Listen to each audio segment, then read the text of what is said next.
Hi, and welcome to another Digital Marketing Answered podcast. Thank you very much for joining us today.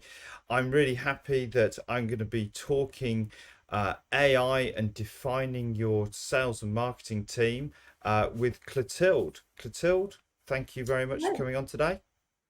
Thank you. Thanks for having me. Yeah, good to see you on here. And we're talking about defining your future team in the face of AI.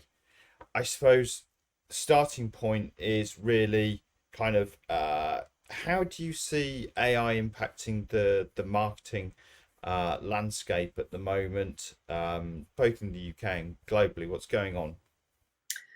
There's a lot going on. um, I think people have probably seen a lot of content. So I think when at the moment when you talk about AI, people tend to see generative AI. So all the like blogs and images and things like this that are being created. Yeah, And I think that's probably the main thing that's impacting marketing specifically. You have a lot more noise because people have realized, oh, cool, I can just put stuff into AI and create 10 blogs a day or whatever, yeah, which isn't necessarily the right thing to do. But yeah, yeah, in terms of marketing for marketers, then I think that's having a negative impact because you have more noise and yeah. it's harder to kind of cut through the noise. I know we've done an episode on that, how Content to cut noise. through the noise. Yeah, with Yeah, AI. So, but yeah, I think that's probably the main thing. Like, it's yeah, harder to reach your audience because it's so crowded. yeah. And And it's then, I was just going to say it's funny because it very much everybody in marketing's talking about generative AI at the moment, but machine learning and that part of AI and the distinctions now. The I know that there's computer scientists that sort of roll their eyes when marketeers talk about AI and machine learning and get it all mixed up the wrong way. But yeah, we've been using machine learning for years and years, like with things like the Google optimizations. yeah. Optimize for conversions, things like that. It's all machine learning going on there on those platforms, isn't it? Yeah, absolutely. And that's helping. So that's the other side of AI. Yeah, like Google. I mean, not just Google, all the platforms like Yeah, Facebook ads and all that, they all use machine learning now. So yeah, yeah, you don't really realize it. And yeah, it's not necessarily AI. I think AI just uses the machine learning to kind of go further. But I mean, and talking about Google and these platforms as well, I think they've been impacted as well. So now they're adding more. So I know you can now create your ads with AI as yeah, well. So they give like prompts, and so you can give prompts and create the ads. And it's mm, interesting because like advertising as well, you've got less and less control now. So it's all, like you said, machine learning, and so mm. you can't really always see what's happening. Performance More of a match. black box. Yeah, it's a big black box, and you don't know what's happening. If it's working, great, but if it's not working, you don't really have another Yeah, alternative because yeah, they kind of force you to use the AI and the machine learning yeah, around it. yeah. So I mean, mm, I think for marketing and revenue leaders listening to this podcast, defining the future team in the face of AI, I think a lot of that is probably driven by, Sam Altman's statement, the guy who's head of OpenAI, saying that 95% of marketing work is going to be done by AI within 5 years. In yeah, fact, I think it might even it's probably less than that now because the clock is ticking. So, um, with the fact that it's clear what marketers do is being done to a degree with AI, particularly now the generative AI. mm, Let's kind of think about, you know, what should organizations be doing in terms of approaching AI technologies and their use. Wow, that's a big question. Sorry, yeah. I mean, well, I mean, well, let's break it down. Actually, let's. Mhm. So, what are the AI technologies that people are talking about in different areas? That's maybe a better starting point, and then we can pick things off into chunks. Yeah, I mean, as I said, generative AI is like the main thing. I think when people think AI, they just think generative AI. So you'll have things like tools that can generate the content. So you've got the chatbots, so like ChatGPT is probably the main one. You've got Gemini from Google. Um, so I think, yeah, people might be using that much more. So they'll just prompt the chatbot Yeah, and then get an answer. You might say, oh, create a structure for my blog, and then it will give you something. Or you could say as well, write the blog. yeah, There are tools specific to do this as well. So we've got Jasper AI, which yeah, is a tool that can help write content or rewrite things. But it's interesting now because I feel you had a lot of tools created in the past few years, and it was very hard to keep up. Like, just there was like a new tool every day to do yeah, whatever. yeah, Um, and then now I feel like the big marketing tools have just started incorporating AI in, yeah, like, in the tools. So HubSpot is a good example. They've yeah, incorporated a lot of AI in there. So yeah, now if you write your blog in HubSpot, you've got like a little kind of assistant thing. And so if you want yeah, to rewrite it or if you want it to expand on it and stuff like that, I've used it. It's quite good. It's not always yeah, exactly how I want it, but it's yeah, helped me like provide some good ideas and kind of like yeah, rephrase things when I'm not too happy. So yeah, I think it's evolved now more towards, well, the tools that yeah, people already use. And like I said, Google Ads, you can now use AI to help like write your ads and stuff. So they're yeah, incorporating that into the tools, which I yeah. think is easier because all So these tools, there were just too many. So you were just yeah, like really struggling to keep up. so there's kind of like for marketing leads then understanding there's kind of like these, should we say, these umbrella technologies. So when we talk about Mm, things like Gemini and ChatGPT, these are large language models, and we've got yeah. similar models when it comes to image visuals and the video You've got um, video as well. things. Yeah. So these are huge technologies which have these models, and we won't go into explaining the how and why it works, but they've been trained Yeah. to a big extent. So you've got these umbrella type technologies, and then what you're saying is that we're then seeing this lot of fragmentation of actual service or tool offering, which Mm, either we're getting things like somebody's creating a tool which piggybacks on some of these technologies for a specific purpose. So mm, writing detailed blogs might be a thing, might be yeah. analyzing content might be a thing or whatever. And you've got those, and then you've also got, should we say, I hate to call HubSpot a legacy technology, but you've got Mm, pre-existing platforms like HubSpot, yeah. where they are now going, okay, well, here's our functional suite, and let's upgrade our functional suite or add additional functions with the AI. And I Yeah. mean, I don't think it's a particularly secret number, but I know that there's more than 80 functional areas now within HubSpot that have AI Mm, underpinning their functional behaviors. So yeah, it's a complex should we say landscape out there for marketing yeah. leaders to navigate. So in terms of then how how does a marketing leader look at this landscape where you've got all of this going on and say, okay, that my next step is, or how do they start bringing AI? Well, in fact, should they be bringing AI into their teams? Just Hmm.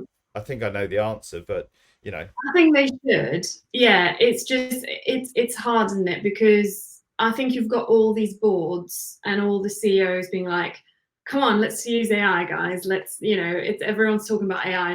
Let's use AI. And then you've got, different people in like the company who are like, well, okay, but yeah, where do I start? Because like there's so many tools, and I think you have to test, because until you've tested it and until you've tried it, it's really hard to know, well, how understand how it works, Yeah. and then use it. But just look at what do you do in your day to day. And I think so I did this webinar about prompt engineering. So how do you prompt AI? And I thought it was very interesting because it was by Brittany Mueller who run the webinar, and she was saying you have to understand what you can and can't do with AI. And I think that's sometimes the problem, where people think, oh, AI can do anything, and then they just start prompting and start testing things, and then it doesn't work because the AI is not meant to be doing this, and then they're like, oh, it's not very good, I'll stop using it. So I think things like this, but you can start easy with like ChatGPT. I mean, a lot of these tools are out there for free, not amazing. So I know we've got the paid version of ChatGPT, which is a bit better. You've got a bit more that you can do with it, but you can start with the free tools and even Gemini and stuff, and just see how you can use it, but see it as an assistant. So see in your day-to-day, what can you delegate to this kind of new assistant, basically, and test it and see what it does. You have to be a bit curious, and you have to persevere. So in that webinar about prompt engineering, she was saying, like, you have to trial, you have to fail, and you have to keep prompting. You're not going to get the prompt right straight away. And I think that's where it gets hard, because people think, oh, AI is going to save me a ton of time, I'll just go on ChatGPT, prompt this, and then they do a very quick prompt, don't really think about it too much, and then like, oh, the result's not great. Like this blog that I wanted it to write is a bit meh. Yeah, I think you raise a really important point, and I think that marketing leaders, they've got to use it themselves in order to be able to manage the implementation of it within their teams. Because if you don't use it, you don't understand the limitations as well as the enhancements, and you don't understand the difficulties. I think the prompt thing is really interesting in that, yes, you need to get good at prompting, but I also think that forcing, like as a leader, forcing yourself to use it, and every day, makes you also forces you to use it in different applications. So it's interesting because obviously, it's an organization, we've been doing lots of stuff around embracing AI through the organization. And one of the things that I realized with our AI task force, they're saying, Tim, you need to use it yourself, was by forcing yourself to use it as a leader, you force yourself to use it in applications where you might not think that it's going to be the best thing. And you, as you say, you've got to be that curious mind to go, oh, actually this can be helpful here, or oh, there's some shortfalls here, and that kind of thing. So yeah, I'm with you on that. So if we've got this curious marketing leader, starting to use it, understanding, as you say, limitations, applications, where it can go, how easy then is it to take the next stage into what their team should be doing, and how do you infuse, should we say, AI into a marketing or revenue team? The first thing I think is you need to make time for training, and you need to have some guidelines. You can't just say to people, go off, use AI. You might get into big troubles. And just thinking about the security and the privacy as well. Like, you can't just because people don't know what they don't know. And so you have to have some guidelines around how to use AI, because there's been like, I know like a while ago there were like some stories what Samsung had put their like source code in base and things or something, yeah, and then Microsoft was like, oh thanks, that's ours now.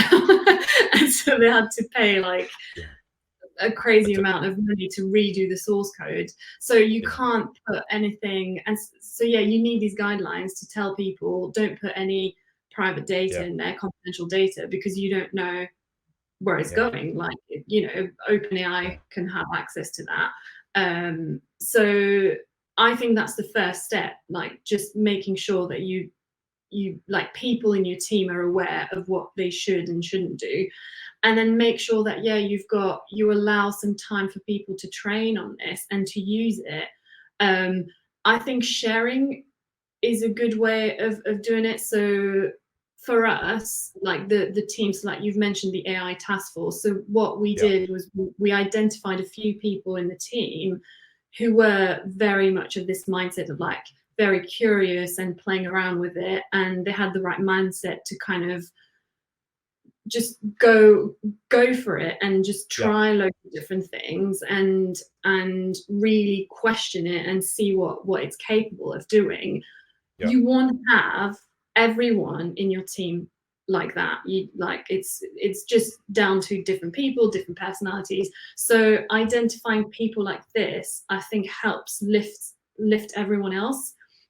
And that's what we've been doing. So we've got the AI task force of these people who are trying, like, pioneering different things and seeing what they can do, and they find new ideas and then they share it with the team. And I think that's the very important thing, because again, people don't know what they don't know. And so you might have people, well, yeah, I would like to use AI, but I have no idea where to start and what can I use it for? Where do I go? You know, like what do I do with it? Because like it's a chat. Like, if you look at ChatGPT, you just start with asking a question. So like, what question do I ask it?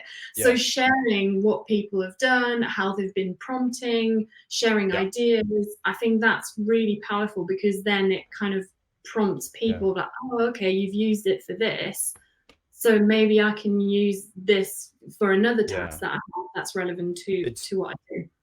I think there's definitely an argument that you've got to go slower before you can go faster. You need to invest that time as a team to actually learn and understand and realize that while you're learning, you're not going to be as efficient. I mean, my sense is, in talking to a lot of clients that we've got, and also potential new clients and things, they don't really have the bandwidth to do that. So do you think that it's, leaning on an agency? Because I mean, we've got a huge knowledge base now at Prompt Library, all sorts of stuff. Is that a way of shortcutting it? Is that still going to work for organizations?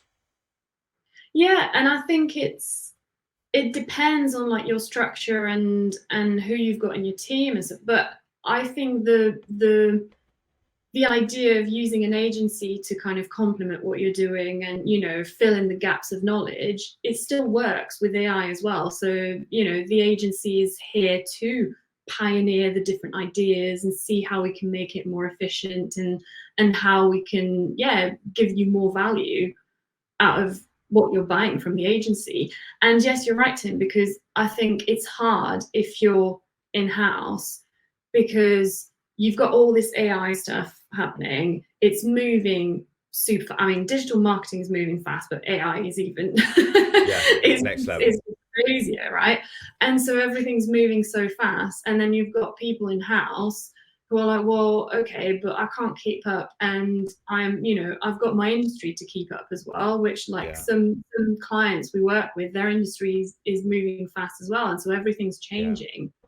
It's very overwhelming, and I think that's where people struggle, because it's quite overwhelming. It's like, oh, well, there's a new tool every day, and the models change as well. So that's one big thing to bear in mind. So if you use ChatGPT, if you used it like 2 years ago, now, if you use it again now, it's going to be very different. The answers that it's going to give you are very different because the models have evolved. So you can't, it's not the case of like, oh, cool, I've learned AI now.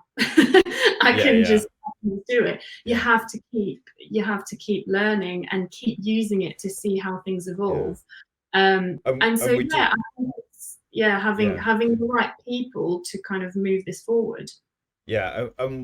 We have seen it where we've gone into, you know, prospective customers, that actually the knowledge transfer piece of what we do as an agency at Innovation Visual, it becomes a really big thing, because I think as much as anything else, for an individual listening who's in marketing, they need to lean on a team like us, which have got the knowledge and can feed them in the knowledge from a career viewpoint. Because if you're in-house and you're in a backwater and you're investing in learning, actually it's not just the organization that gets left behind and becomes uncompetitive, but the individual actually becomes uncompetitive within the market. And let's be honest, if Sam Altman's right and 95% of marketing work is going to get done by AI, there are not going to be as many marketing jobs in 5 years, not nearly as many. And therefore, it is going to become a matter of survival of the fittest from a career viewpoint as well here now, isn't it? Absolutely. Yeah. And like I get asked a lot from clients, oh, where do you look at the information, and do you have like newsletters that you follow, and or people you follow and stuff like that. And it's finding the right sources of information, and like a mix of finding the right sources and then playing around with it and doing your own tests and things like this. And that's the thing as well with marketing.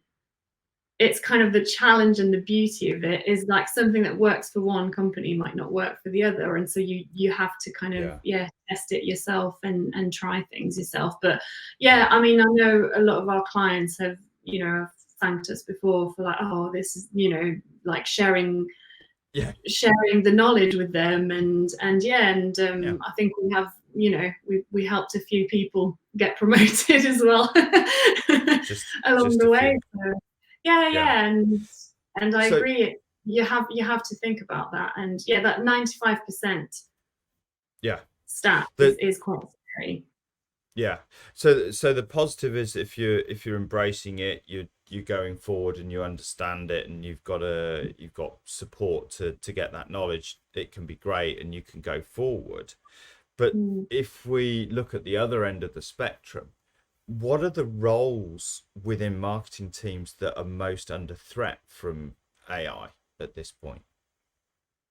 In my mind, from the information that we've got now, I would say all the roles around like execution, because I think that's where AI and automation, we talk a lot about AI, but there's automation is a massive thing as well, and it's been here for a while too.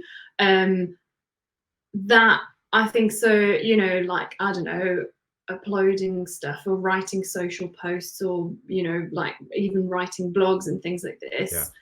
I think these types of jobs are going to slowly, and it's not about being replaced by AI, but the fact that you can use AI and automation, you can speed up the process.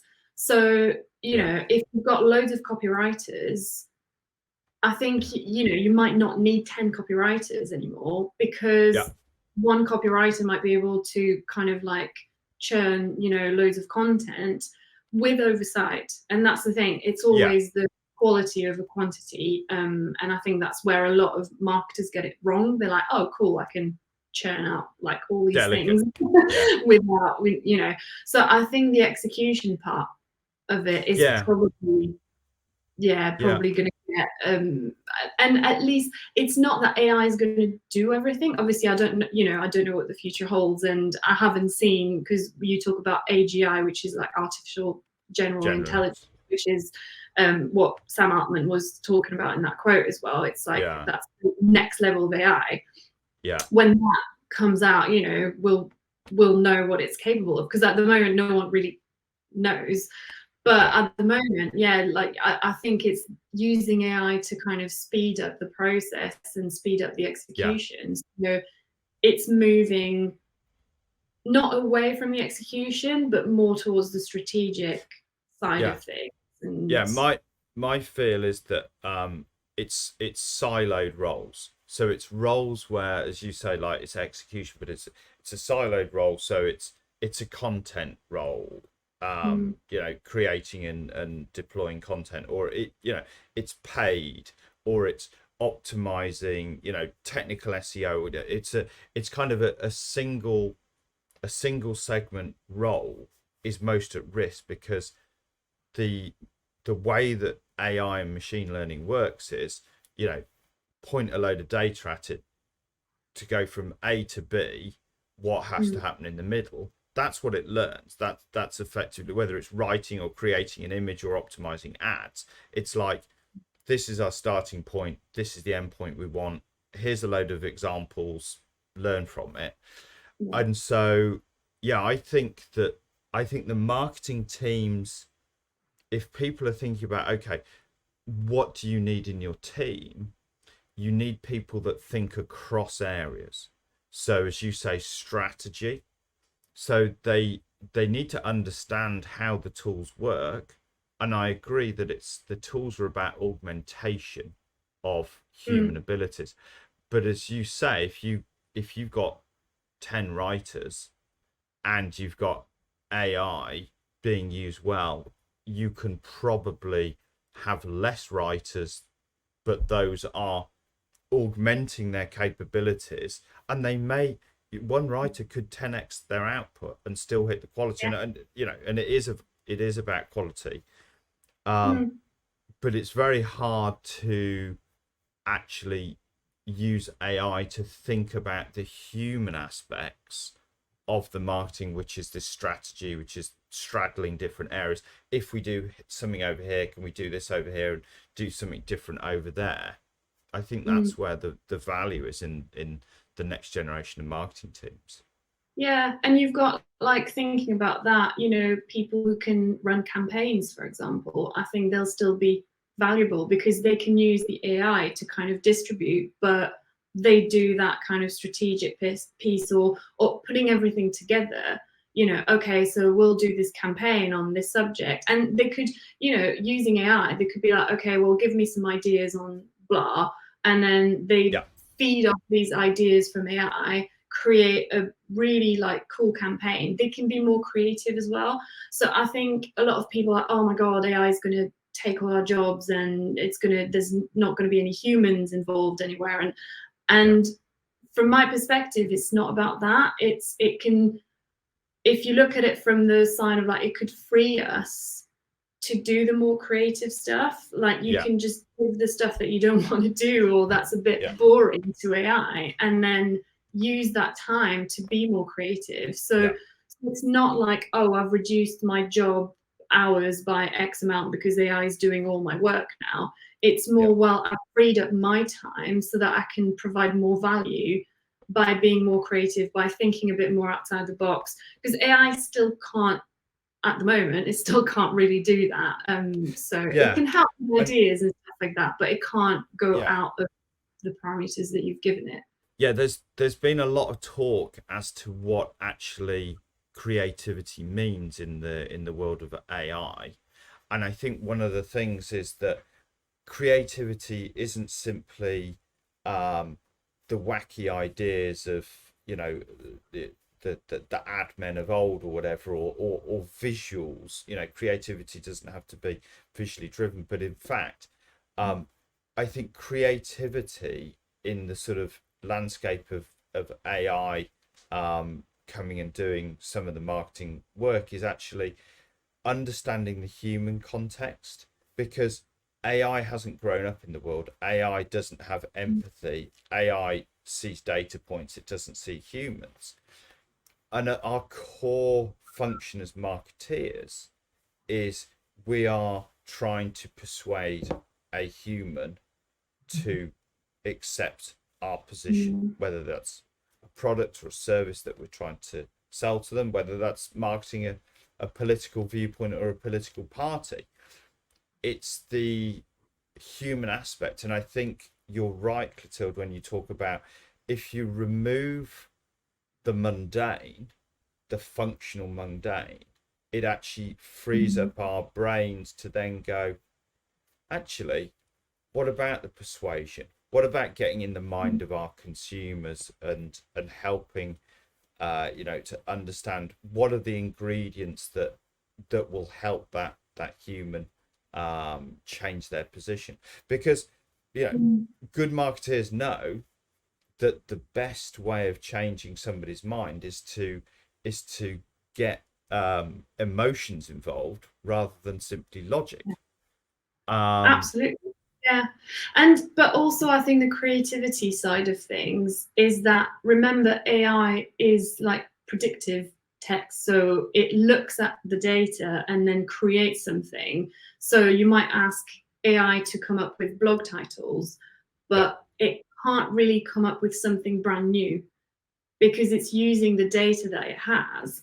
And so I think that's where you have to be careful when you do, because AI can help you build your strategy, but you have to be careful that you keep the human side of things because you can't do anything new. So there was a good example in that prompt engineering webinar where she said she tried to prompt a image tool to generate an image of someone writing with their left hand, and the AI just couldn't do it because there's not many. A lot of the times, a lot of the pictures that you see is people writing with the right hand, and so you ended up with these weird images of writing with two hands, or just these weird kind of the hand looked really weird, and because the AI doesn't have enough data to do this. And so that's the thing about a lot of people talking about bias from the AI.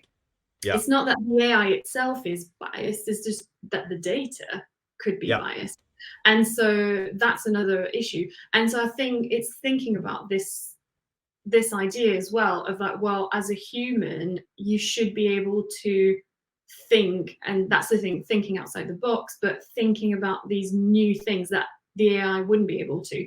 But you can use the AI to prompt your thinking as well, and I think that's where it can be quite useful. But finding these ideas or these things that are a bit out.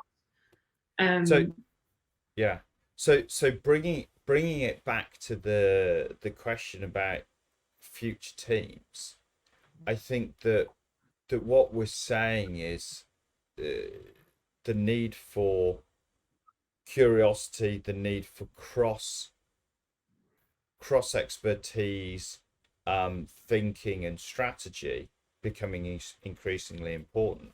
I do think that teams will get leaner because I think that what will naturally happen is you won't have the need for those people just to do because the AI will be doing, but you need more thinkers. I actually think that we'll see a cycle back from where there's been quite a pattern of increasing in-housing skills. I think that we're going to see a pattern actually for outsourcing skills because there simply won't be there won't be the ability for in-house teams to have the level of expertise to be great at all of these things with fractional roles. And I think there's some real skill there. And one of the things we haven't really spoken about actually is the use of AI and machine learning within data sets, particularly first-party data sets. Now, the bigger organizations are doing this. They're driving insights out of their data sets.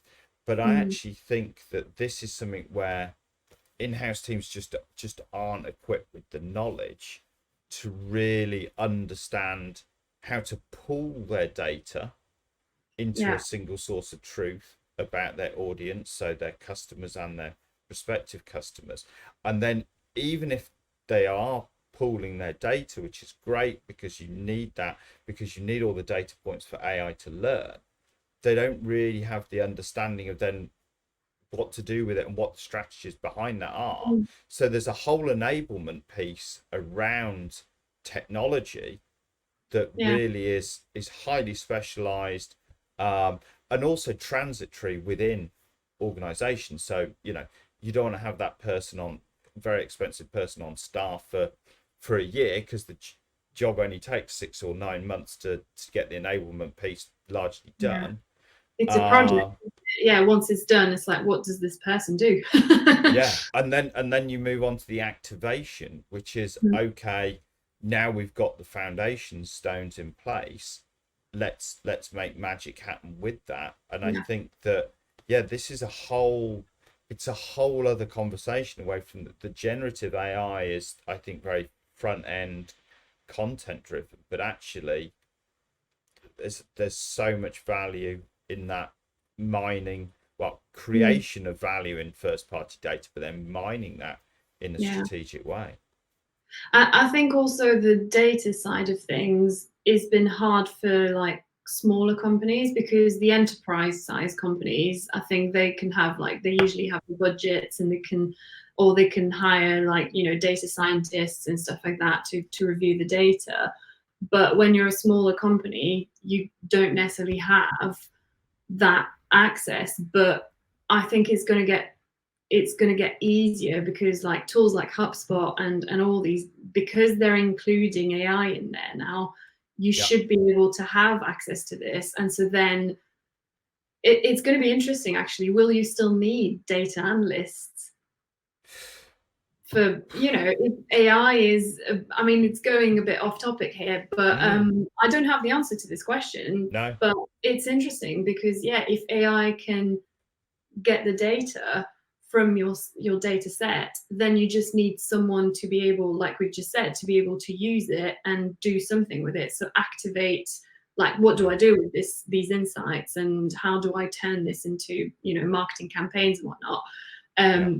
But if you don't need, because at the moment, it used to be done by actual people, but if the AI can Yeah. do it, Yeah. that'll be interesting. Yeah. Yeah. So, Yeah. and I think it's that big thing of, I was reading something, someone said, well, whenever there's new technology, people get very fearful of it, and they're like, oh, we're all going to lose our jobs. But it Yeah. always creates new jobs. So I think it will be Mm. interesting to see what types of jobs it creates. Like Industrial Revolution created so many new jobs that didn't exist before, and like my like digital marketing jobs didn't exist Before the internet. Yeah. like, Well, yeah. yeah, I mean, it is like, I think it is like the Industrial Revolution, where people went from farming to factories. I think it's like the creation of the internet, which actually, in comparison to AI, took off relatively slowly. I mean, I can remember, I've been doing it long enough. I can remember the need to try and persuade somebody that they needed a website, and people were really reluctant. And now, it would be, a reasonable sized company wouldn't say, oh no, we don't need a website. That would be ridiculous. But I think that the pace of change is significant, and I think that is a huge challenge, as we talked, for teams. You've got to be having that knowledge fed in. You've got to be kept up to date, because if you don't, I mean, the consequences of not embracing AI in the right way. And I think it's important to say that it's not just about, oh well, we use ChatGPT, or oh, we've got HubSpot and it's got AI tools, so we must be using it. Actually, it's about fundamentally understanding how to get competitive advantage with the technology that's available. And as you say, there's all those automation things, but I think it's really massive in terms of companies will cease to be competitive, which means that they'll be getting less revenue, they'll be gaining less growth, and they'll be getting less profit. And I think also personally, for marketing leaders, if they don't get this right and they don't engage with the right people and formulate the right team, they'll get left behind from a career perspective. And And the jobs market is, it's not great at the moment, and I don't see it getting much better if if organizations start shedding people within their marketing teams. I mean, you know I've seen some news of some layoffs recently across organizations in really quite different sectors, but looking at head office roles. These are white collar layoffs. These are not AI taking in manufacturing roles. Yeah. So yeah, I mean we should try and wrap up our conversation maybe with some sort of some bullet points, if you like, for people to take away. So if we're thinking about the initial steps for marketing leaders and integrating AI into their operations and their teams, what would you say, were things that they should really think about? Yeah, so like I said earlier, it's set some clear guidelines and some clear rules within the company before unleashing the Yeah, beast. Don't let people figure it out for themselves, because you could put your company in danger here. yeah, And then I think, yeah, just identify the pioneers within your teams and try to pick people from different departments as well if you can, to kind of have, because that will give you a varied like use case of AI as well.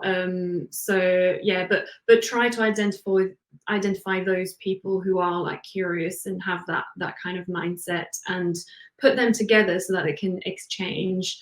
And then yeah, set aside some time for your teams to yeah, be able to play around with it, to test. It will fail, to experiment, and then get to that level of it working, and make sure that people share their findings, yeah, because otherwise it's just useless if you've got one person one side just doing their own thing. You have to make sure that you share it. yeah, And then yeah, like we said before, hire the right partners as well. So yeah, don't think that it's hard as it is already to kind of keep up with everything, like I said before. So just make sure you partner with the right people and like the right agencies, and yeah, get the right support, so that they can bring the kind of innovative thinking and also the ideas from other places, because that's what I find when we partner with our clients. They like it when we say, oh, we've tried this with this other yeah, client, or in this other yeah, industry, in this other setting, this works, yeah, let's just try something new. yeah, Because you have to, yeah. because things And are evolving so much, you have to try different things now. yeah, I think that cross pollination is interesting because uh, there's a there's a mindset amongst some people that agencies that are specialized within a sector know about the sector and therefore perform Mm, better. But I'm actually of the opinion that um, I wouldn't want my agency working with my competitors, because how are they promising to make you the best if they're also working with your yeah. competitors? But not only that, I think that you it promotes siloed thinking. It promotes Mm, doing the same old thing. And I think that more than anything, with the challenges that face marketeers now, bringing things in from other areas and that experimentation that you talked about, and then sharing the successes and the failures yeah. across there, is so valuable. And organizations really need to embrace um, variety and knowledge and sharing of knowledge, because Mm, that's going to become the differentiator, I think, in many ways. yeah. And I think that's what AI and automation help you do. It helps you scale faster. And Yeah, that's the main thing. It will help you fail faster, but also find the, succeed faster yeah, as well. And so you can do more experiments because you have that kind of help. yeah, And so yeah, I think it's going to help in that area. So yeah. And it really is a strategic challenge for marketing leaders at this point. This is yeah, not a peripheral thing to have at the end of the diary on your week, going, oh, I better do some bit of a tickle with AI, just to Yeah. just to make sure we're showing the board that we're doing it. This is a fundamental strategic challenge, and I think that the future face of those teams,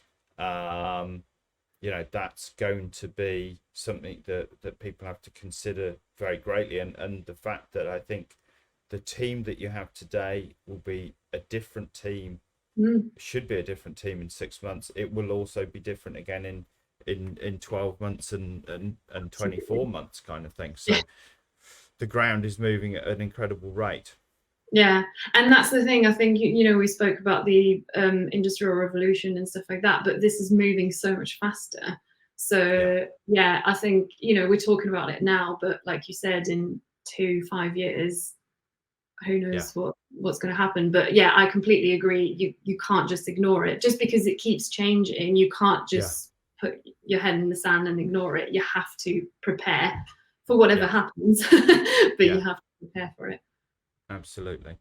Okay, well, I think that's a great place to wrap it up there. Clotilde, it's been an absolute pleasure talking to you as always. Thank you, you too. And thanks very much to all those people that are listening or watching on whichever platform they choose to consume Digital Marketing Answered. Please do like, subscribe, hit the notifications bell. Also provide reviews, helps other people discover the content that we put out for you guys. And obviously, please do, if you've got any questions at all about AI, embracing it for your team, get in touch with the Innovation Visual team via our website at innovationvisual.com. And until the next time, thank you very much for your time and attention. Hope you enjoyed this episode.